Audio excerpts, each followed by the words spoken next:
Pemirsa,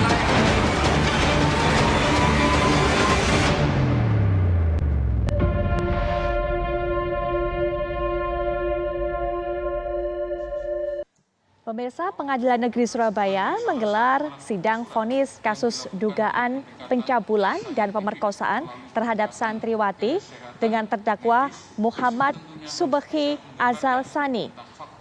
Dan pada sidang sebelumnya, jaksa mendakwa Muhammad Subekhi melakukan pencabulan dan pemerkosaan terhadap santri dan menuntut terdakwa dengan hukuman 16 tahun penjara.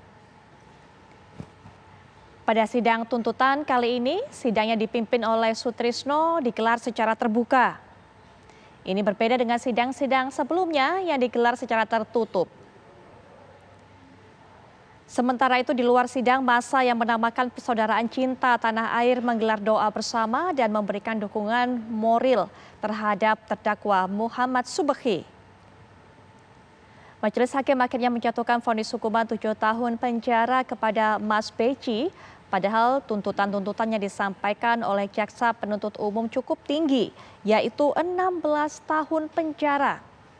Tentu menjadi pertanyaan besar bagi kita, apakah vonis ini sudah cukup memenuhi rasa keadilan bagi korban, kemudian juga bagi masyarakat. Kalau Anda bisa lihat tadi di layar kaca kami tayangkan bagaimana suasana di luar pengadilan, yaitu PN Surabaya, banyak sekali memang para pendukung Mas Peci. Nah, ini kita lihat bagaimana perjalanan kasus dari kasus pencabulan santriwati dengan terdakwa Mas Peci. Pada saat itu tahun 2017 terjadi peristiwa pencabulan, kemudian korban mengaku modus Mas Peci adalah mengadakan wawancara seleksi tenaga kesehatan untuk kliniknya. Seleksi ini diikuti oleh sejumlah santriwati. Korban melaporkan kasus pencabulan, kemudian sejumlah santriwati mengaku mendapat kekerasan seksual dari Mas Peci hingga akhirnya melapor ke Polres Jombang. Itu adalah pada tahun 2018, pemirsa. Kemudian tahun 2019, tepatnya Oktober 2019, Polres Jombang menerbitkan surat penghentian penyidikan karena pelapor dianggap tidak memiliki bukti lengkap. Berganti tahun, Januari 2020, cukup panjang memang perjalanan kasus ini. Korban lain melaporkan Mas Peci ke Polres Jombang. Penyidikan kasus ini resmi diambil alih oleh Polda Jawa Timur. Mas Peci telah ditetapkan sebagai tersangka. Nah, ini Juli 2022, polisi berusaha menjemput paksa Mas Peci namun kerap dihalangi oleh simpatisan. Ini yang begitu dramatis yang selalu kita lihat liputannya di layar kaca. Polisi kemudian menggeruduk pesantren Sidikiyah di Jombang dan bahkan waktu itu untuk bisa membawa Mas Peci dibutuhkan waktu berjam-jam. Jaksa menuntut Mas Peci hukuman 16 tahun penjara dan hari ini tibalah kita mendengarkan vonis hakim dan 7 tahun penjara ini dijatuhkan oleh Majelis Hakim. Ketua Majelis Hakim menyatakan Mas Peci terbukti secara sah melakukan perbuatan menyerang kesusilaan. Itu bahasanya, redaksionalnya, perbuatan menyerang kesusilaan.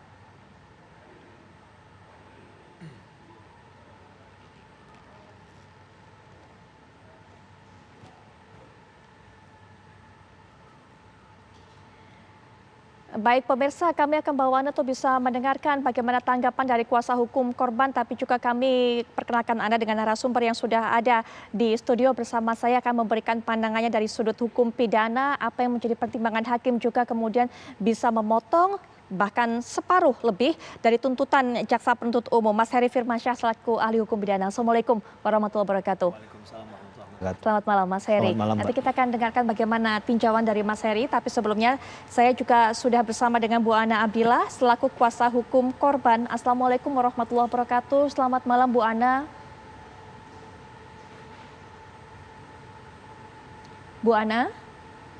Halo, selamat malam. Baik, Bu Ana, langsung saja Bu Ana, bagaimana kemudian tadi tanggapan dari korban dan juga keluarganya mendengar vonis hakim yang dijatuhkan kepada Mas Peci? Vonis yang dijatuhkan sangat jauh sekali ya dari apa yang tuntutan yang diterapkan oleh jaksa penuntut umum. Dan kami menilai memang dari putusan 7 tahun penjara itu sangat jauh dari harapan korban juga harapan kami jaringan masyarakat sipil yang sejak awal membersamai korban melalui proses sulit terjalannya proses hukum gitu ya. Dan saya kira hakim juga masih belum menimbang hal-hal berat apa yang dihadapi korban sepanjang 3 tahun menghadapi proses hukum ini, termasuk upaya reviktimisasi ataupun upaya-upaya sepanjang dia menghadapi proses hukum ini. Bu Ana, menurut Bu Ana apa saja yang belum dipertimbangkan oleh hakim? Tadi sudah menyinggung mengenai masalah apa yang dihadapi oleh korban selama ini. Ada hal lainnya mungkin yang kemudian membuat hakim akhirnya memutuskan untuk menjatuhkan vonisnya hanya 7 tahun? Ada alasan pemberat ya saya kira, termasuk ketika misalnya sejak awal proses hukum sampai dengan kasusnya di Polres, di Polda, sampai dengan kasusnya dibawa ke persidangan, dan dengan upaya penangkapan paksa, saya kira ini juga menjadi poin yang harusnya bisa memberatkan gitu ya. Dan memang pada perjalanan proses ini tentu saja apa yang dihadapi oleh korban itu tidak mudah Kak gitu. Baik. Apa yang dihadapi oleh korban tidak mudah, saya yakin itu. Mungkin bisa juga diinformasikan kepada kita bagaimana korban melewati hari-harinya selama ini, Bu Ana. Hari-hari korban sepanjang proses hukum ini tentu saja karena dia di bawah perlindungan LPSK ya, tapi saya kira asas perlindungan kepada korban itu juga tidak sampai di persidangan karena pada saat majelis hakim membacakan putusan juga masih menyebut dengan jelas nama, identitas para korban dan juga para saksi gitu. Sementara hakim juga tahu bahwa dia sedang dalam lindungan negara gitu. Mungkin aspek berorientasi pada pemenuhan hak-hak perempuan korban kekerasan belum sepenuhnya menyentuh hati majelis hakim yang mulia. Baik, kalau tadi kita sudah mendengarkan bagaimana tanggapan dari korban melalui kuasa hukumnya yaitu Ibu Ana Abdillah, kita juga akan mendengarkan bagaimana tanggapan dari Mas Beki, karena seperti yang sudah sempat saya sebutkan tadi, banyak sekali pendukung Mas Beki yang memenuhi area luar persidangan ataupun juga Pengadilan Negeri Surabaya, termasuk keluarganya ini protes terhadap vonis hakim tidak terima, bahkan juga berteriak histeris sampai menangis. Kita sudah terhubung dengan Bapak Igede Pasek Suwardika selaku kuasa hukum dari Mas Beki. Selamat malam Pak Gede Pasek. Selamat malam. Baik. Gimana kabar? Kabar alhamdulillah baik Pak Gede Pasek. Pak, bagaimana kemudian keluarga ini tidak terima dengan vonis yang dijatuhkan oleh hakim? Jadi prinsipnya begini, kalau orang melakukan sebuah perbuatan atau delik dan itu terbukti, maka memang orang layak dihukum. Tetapi ketika di fakta persidangan itu tidak terbukti, maka semestinya bebas. Itu minimal lepas, itu posisi hukumnya. Oleh karena itu tentu menimbulkan ketidakpuasan ketika dihukum 7 tahun. Karena apa? Karena memang yang pertama kami lihat kasus ini kan sudah di SP3. Jadi kami harus sampaikan kepada publik bahwa laporan yang kedua ini dilaporkan pada tanggal 29 Oktober 2019. 2 hari kemudian, itu tanggal 31 itu sudah dihentikan untuk kasus peristiwanya sama, korbannya sama, alat buktinya sama. Dan itu disebutkan juga di dalam SP3 itu berlaku sejak tanggal ditetapkan. Jadi persis 31 Oktober itu 2019 kasusnya sudah dihentikan. Ketika kasus ini tetap berlanjut tetapi SP3 juga tidak dicabut, maka di sini terjadi kontradiksi hukum. Itu yang pertama. Yang kedua, publik juga harus mengetahui bahwa ini bukanlah kasus pemerkosaan. Dan majelis hakim juga tadi sudah melihat memang sangat jauh sekali dari kasus pemerkosaan. Pertama, laporan polisinya itu adalah menggunakan pasal 294. Tetapi jaksa mengkonstruksikannya itu dengan pasal 285 untuk menuntutnya sampai 16 tahun. Di mana ditambahkan dengan pasal 65. Ini adalah tuntutan yang sadis menurut saya yang tidak berpijak pada fakta sidang. Sementara di putusan itu diputuskan dengan pasal 289. Jadi antara laporan, tuntutan, dan putusan itu menggunakan pasal yang berbeda. Oke, itu secara hukumnya. Namun saya harus ungkapkan kepada publik hari ini bahwa tidak ada dimanapun korban pemerkosaan yang ngaku dirinya diperkosa itu sibuk mengirim chat kepada pelaku. Chat Dan apa, ini Pak sudah Gede muncul Pasek? di persidangan. Chat seperti apa Pak Gede Pasek? Ini muncul, contoh ini, peristiwanya itu disebutkan tanggal 8 Mei dan tanggal 20 Mei. Nah, peristiwa yang kedua ini pun ada ambivalensi. Si korban di dalam keterangannya menyebutkan 18 Mei, 10 hari kemudian. Tetapi kemudian disimpulkan oleh majelis hakim tanggal 20 Mei. 18 Mei dan 20 Mei itu ada tempus delicti yang berbeda. Nah, kemudian tanggal 10 Juni ini contoh saja, mengirim chat kepada terdakwa dengan bahasa puasa sayang, lalu mengirim foto sambil tersenyum.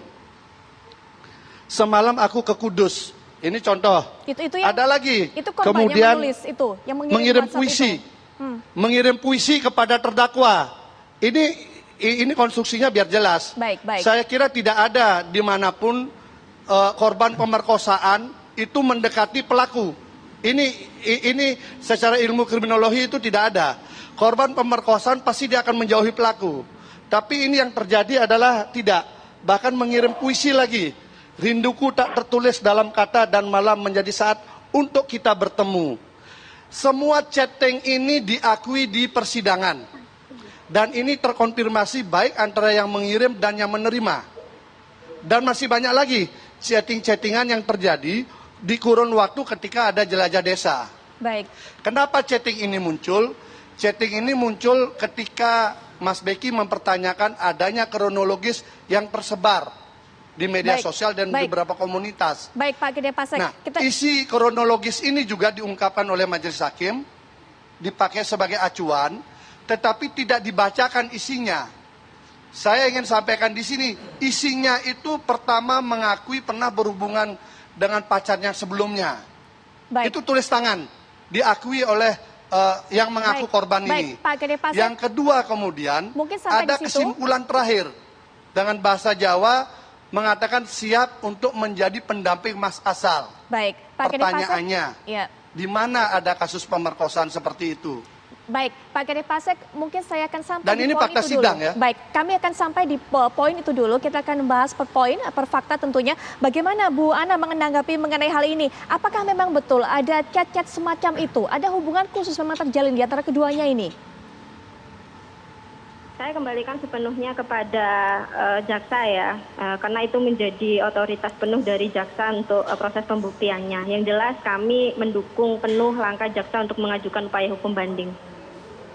Baik, kemudian juga tadi mengenai masalah bahwa kasus sudah di SP3, kasus sudah dihentikan, seperti itu. Bagaimana kemudian tanggapan dari apa yang disampaikan oleh Pak Gede Pasek, Bu Ana?